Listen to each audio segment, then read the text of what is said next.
Hi.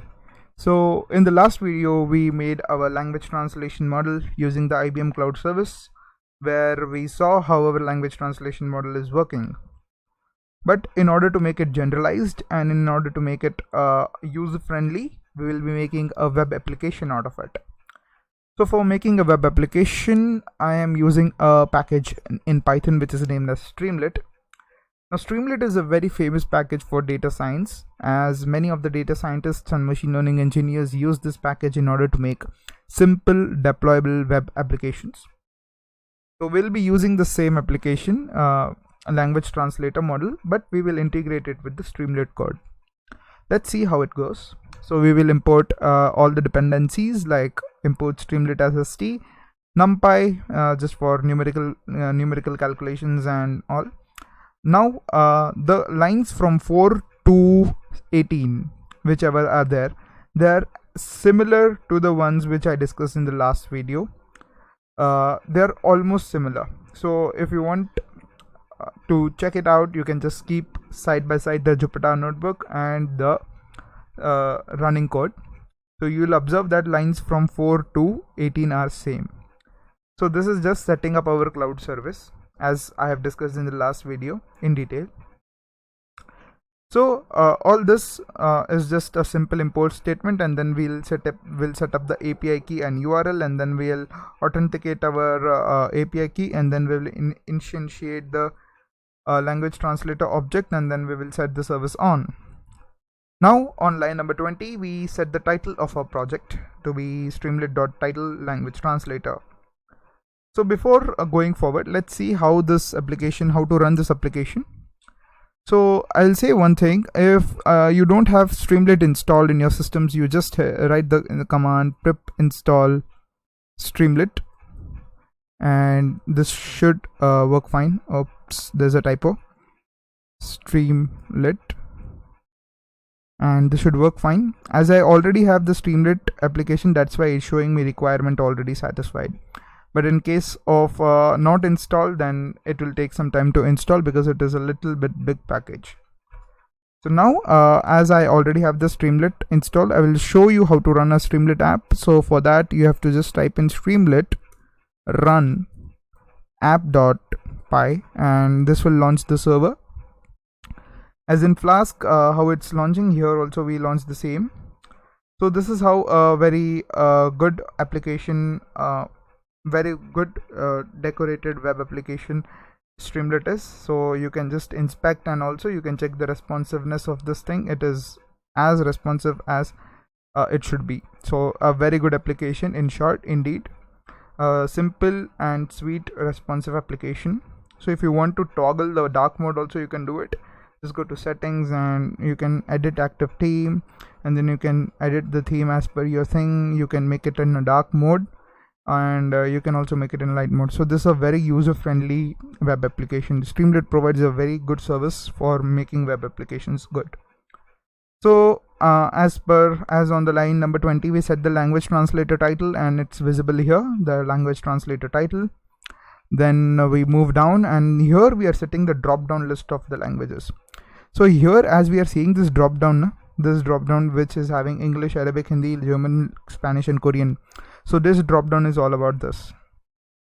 So basically this is displaying which language do you want, which language would you choose to type.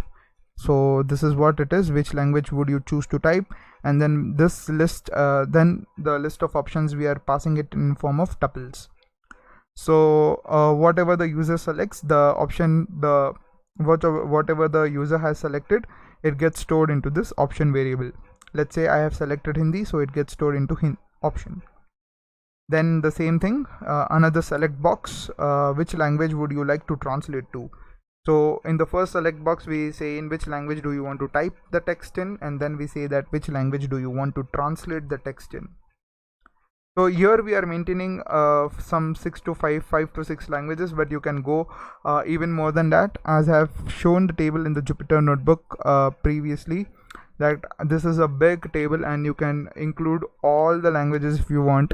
There are like almost 30 to 40 languages mentioned in this table, and you can create a very large application on scale. Okay, So code from line number 24 to line number 30 is almost similar. And then in order to kind of display the message, I say that enter the text in the option. So option is this. So I have let's say that I have selected English, so enter the text in English language in the text area provided below. So here I am maintaining a text area where I will be writing my text which I need to translate. So this English is dynamically popped. Let's say that if it was Arabic, then here we get Arabic. If it was, let's say, German, then here we get German. Okay, so I want to type my language in English, that is why I mentioned that. Then comes the main logic of the whole Streamlit application, that is this dictionary over here. So as we all know, as I discussed, that in this the user will select any one language, and over here also the user will select any one language, and for each and every language there is one particular language code. So in data structures we come across a very famous data structure known as dictionary, which has a capability to store data in form of keys and values. So here knowingly the keys are obviously the languages and the values are their code. And we saw in the application that the main part of the entire application is all about the model ID.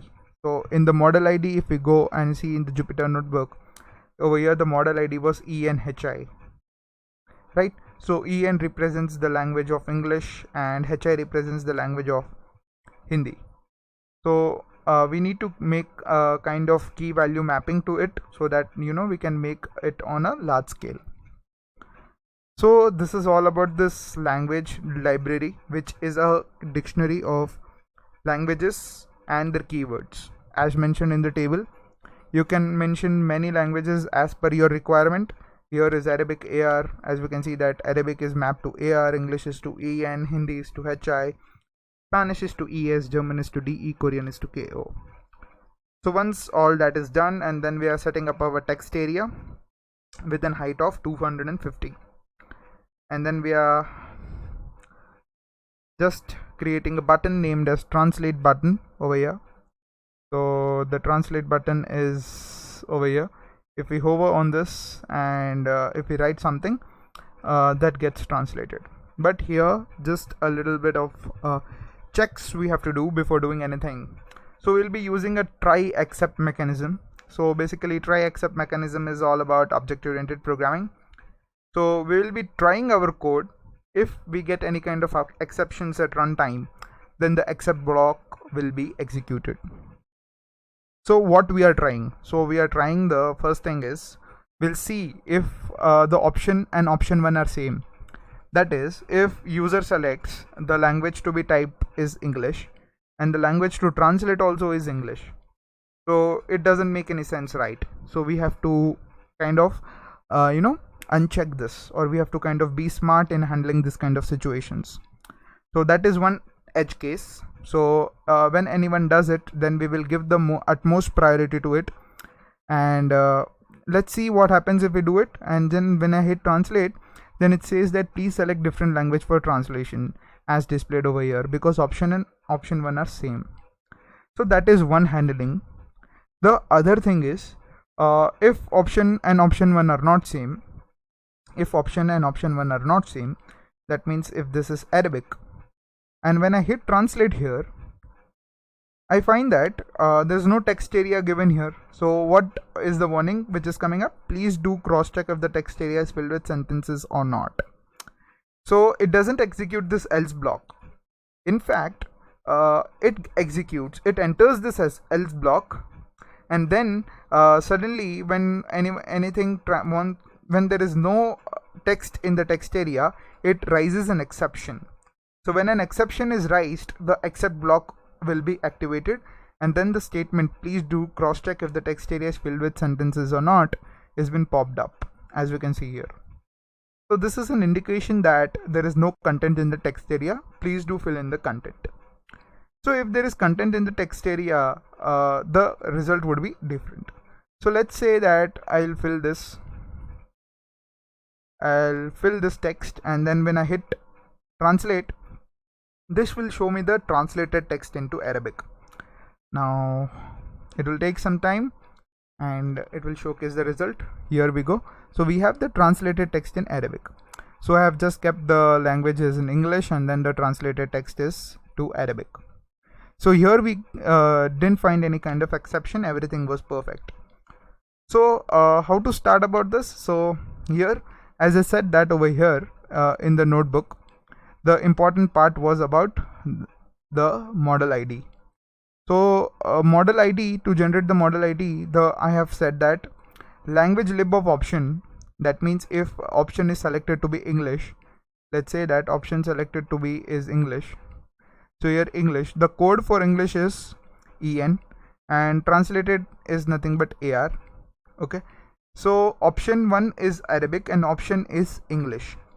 So for English, language lib of English, what is language lib of English? EN. What is language lib of Arabic? AR. So EN is to AR. So this is basically a kind of, this is basically something like this. EN, which is nothing but language lib of option, plus this AR, which is the language code for Arabic. So this is the same thing which we wanted, right? The language codes, and that we will be passing into the model ID. That is it. So if we want to add more languages, we just need to update this and update this. That is it. So that makes it a dynamic website, right? If you want to push something, if you want to add few more languages, you just need to update the tuples here and the dictionary here. That's it. Other things remain the same. There's no change. So the translated code is then passed into the model ID, and then we just hit on translation.getResult, which gives the result in form of JSON, which we saw it in the last Jupyter notebook, that we get the result in the form of a JSON text, and then we have to decode this JSON text into normal text. So for that we just do this kind of manipulation, and then once we get our answer, we say that translated text in option 1. So option 1 is basically the language in which we want to get the text translated to. So the translated, as we can see in the demo as well, it is shown that the translated text in Arabic languages. So the option 1 is Arabic, right?